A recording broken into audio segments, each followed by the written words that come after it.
Dan Allah Ta'ala boleh memulangkan ruh itu kepada jasadnya bila-bila masa sahaja,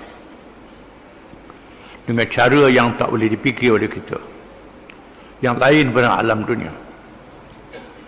Walaupun demikian, sama ada ruh itu ditempatkan di tempat orang-orang yang pilihan di sisi Allah atau disimpan di kalangan ruh orang-orang yang jahat, ia tetap mempunyai hubungan secara langsung dengan jasadnya yang bersemadi di dalam kubur. Hubungan itu sama ada membawa nikmat atau membawa azab.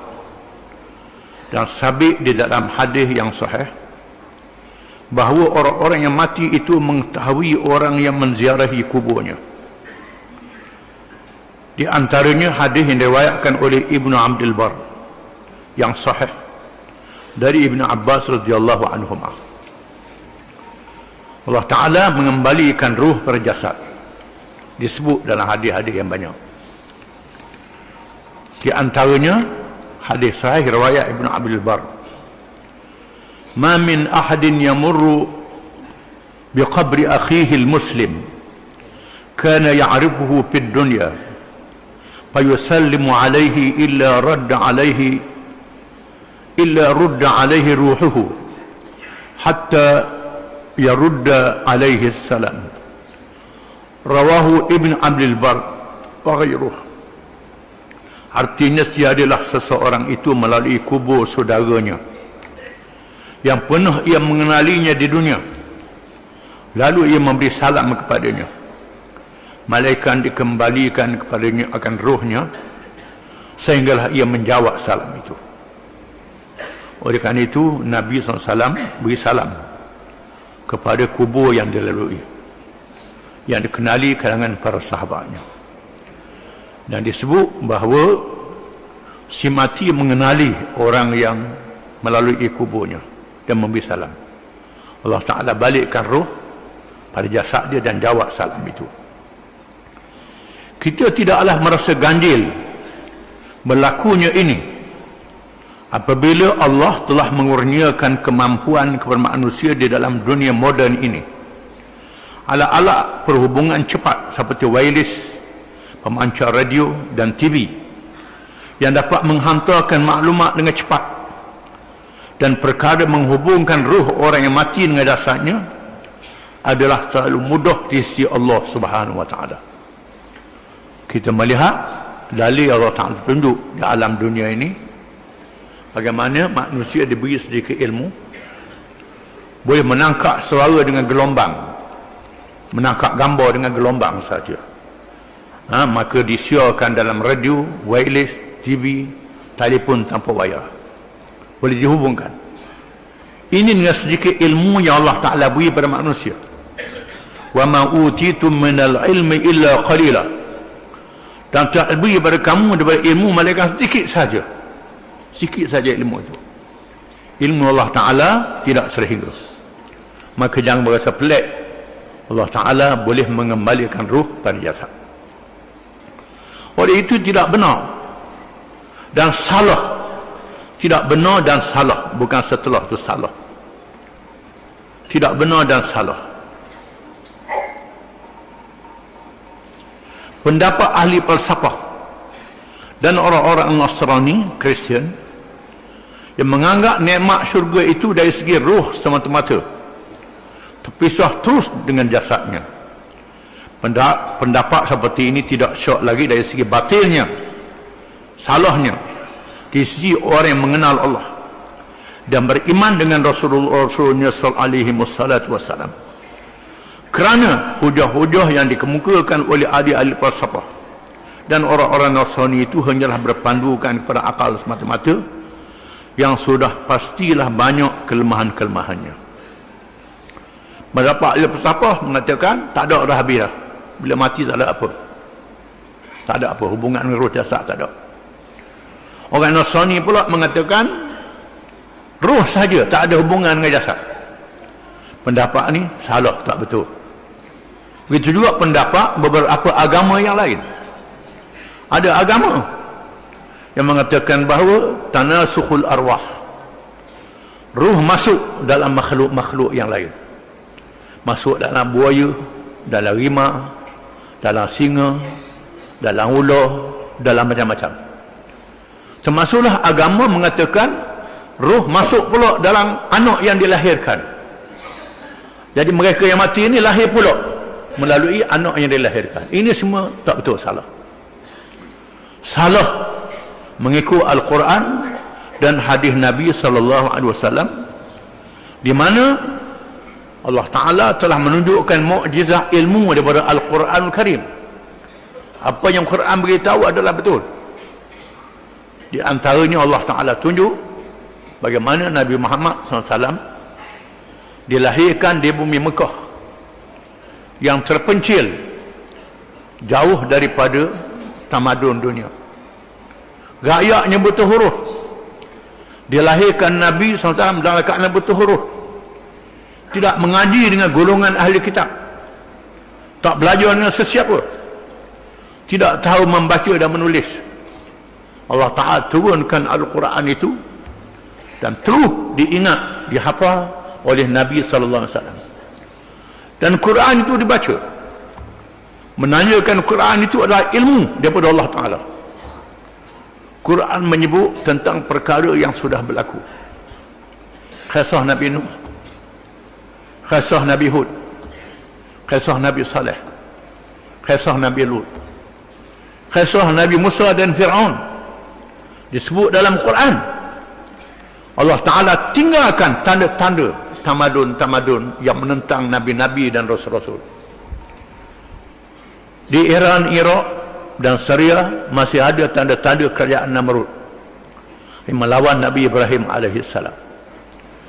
Di Mesir masih ada bangunan-bangunan Fir'aun. Di Yaman dan Oman masih ada tanda-tanda kaum Hud, kaum Ad, dan banyak lagi tanda-tanda yang lain. Termasuklah mereka yang menggali dalam tanah. Bila dapat dalam kenyataan sejarah, gali dalam tanah, ada tanda-tanda itu. Nabi Muhammad dapat ilmu daripada mana ini semua? Daripada Allah Ta'ala. Menandakan betulnya Al-Quranul Karim menyebut tentang Nabi-Nabi zaman dahulu. Cerita Nabi-Nabi zaman dahulu disebut dalam Taurat, dalam Injil, dan sebahagian ajaran agama disebut di dalam Veda agama Hindu, dalam kitab agama Buddha. Sebahagian yang ada dalam Quran ada disebut dalam kitab-kitab agama ini, kitab sebelum Masehi.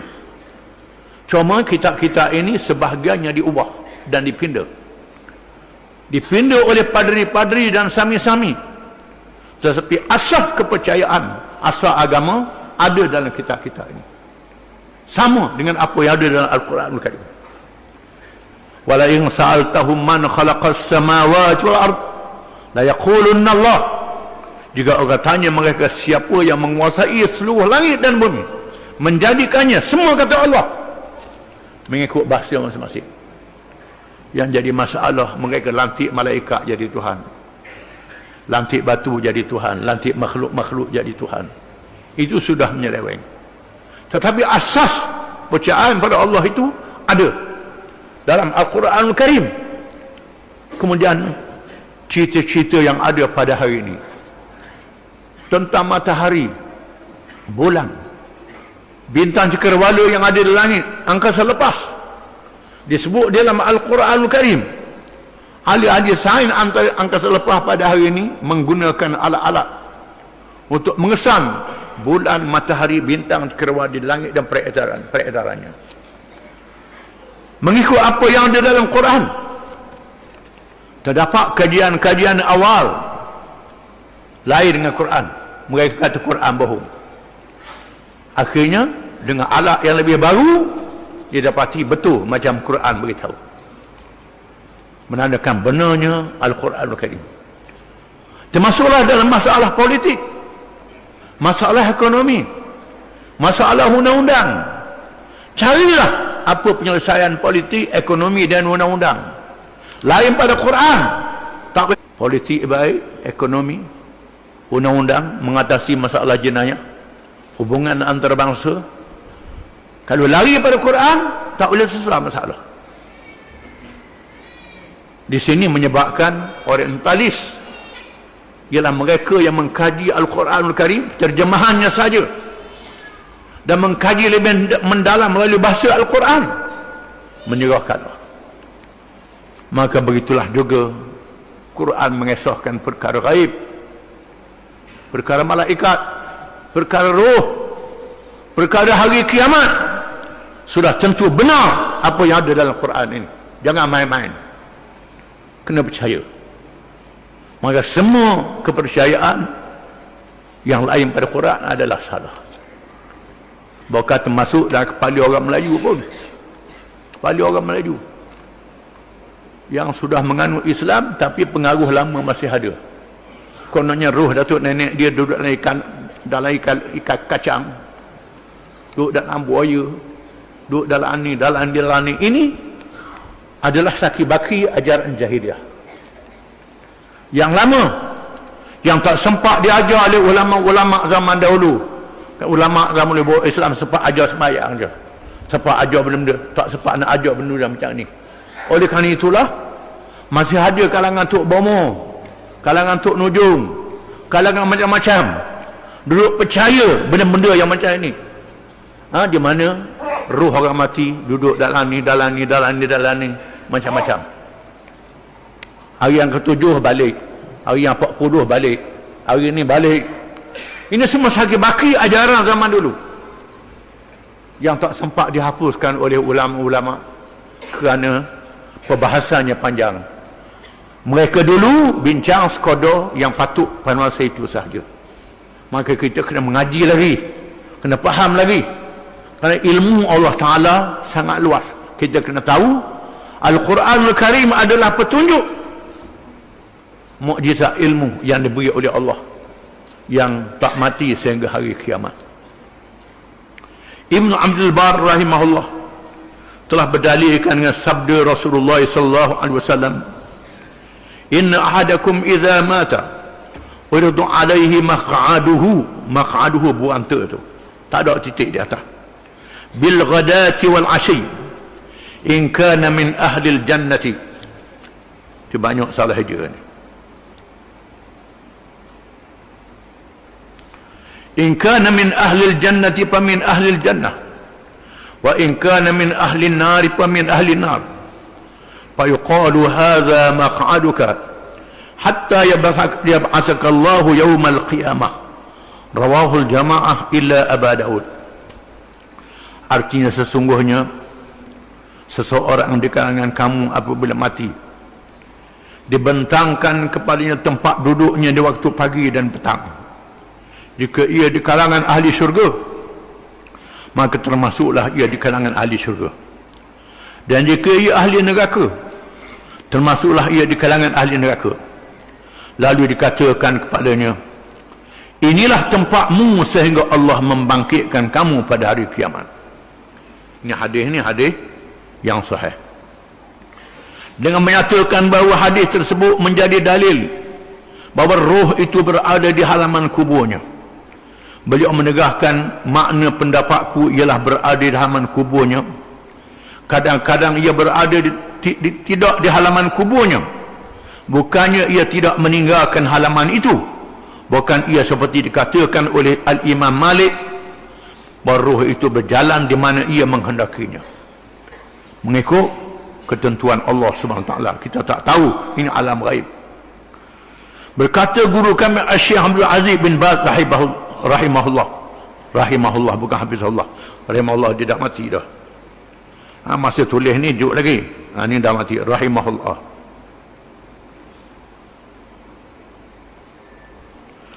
Apa yang dikatakan oleh Ibn Abdul Bar dan Imam Malik itu dhaif.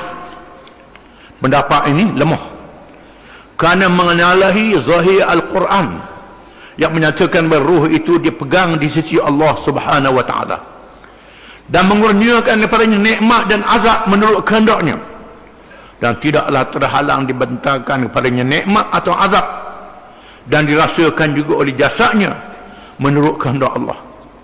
Berdalilkan kepada firman Allah Ta'ala, Allahu yatawaffal anfusa hina mautiha wallati lam tamut fi manamiha fayumsiku allati qada 'alayha al-maut wa yursilu al-ukhra ila ajalin musamma inna fi dhalika laayatin liqaumin yatafakkarun.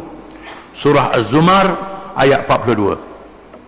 Artinya Allah memegang jiwa orang yang ketika matinya dan memegang jiwa orang yang mati ketika tidurnya, menunjukkan bahawa bila kita mati Allah Ta'ala pegang roh itu. Termasuklah bila kita tidur Allah Ta'ala menguasai roh itu. Bila kita tidur kita tak boleh nak apa, tak sudah apa. Dan ia menahan jiwa orang yang telah dia tetapkan kematiannya. Orang yang sudah tetapkan ajalnya, roh tak balik-balik pada jasad dia. Kalau balik dengan cara yang lain, bukan alam dunia, alam barzah. Dan dia melepaskan jiwa yang lain sampai ajal yang ditentukan. Yang tak mati lagi, jaga semula bila tidur, bangkit. Untuk mengajar mati ada, tidur adalah contoh daripada mati. Manusia kena sedar di mana tidur ni adalah contoh mati yang kecil. Oleh kerana itulah kita kena sedar bahawa orang yang walaupun dia tidur atas kaki lima, tempat yang susah, rumah yang buruk, atap bocor, mimpi duduk dalam istana, makan sedap, nikmat di alam tidurnya. Orang yang duduk dalam istana, tempat yang sedap, hotel 10 bintang bukan 5 bintang, dengan kesenangannya, mimpinya kejar derima, tak dia nak lari pula. Alangkah seksanya. Ini contoh kematian yang kita kena faham. Ini adalah alam lain pada alam jaga. Sesungguhnya pada yang demikian itu terdapat tanda-tanda kekuasaan Allah bagi kaum yang berfikir. Di samping itu disebut di dalam hadis-hadis yang sahih bahawa roh itu dikembalikan berjasadnya setelah dikebumikan, dan ketika disoal dan tidaklah terhalang untuk dikembalikan semula berjasadnya ketika diberi salam di sisi kuburnya. Dan sabit juga di dalam hadis-hadis yang sahih bahawa roh orang yang mati syahid itu berada di dalam burung hijau yang berterbangan di dalam syurga. Ini disebut dalam hadis-hadis yang sahih. Wallahu a'lam.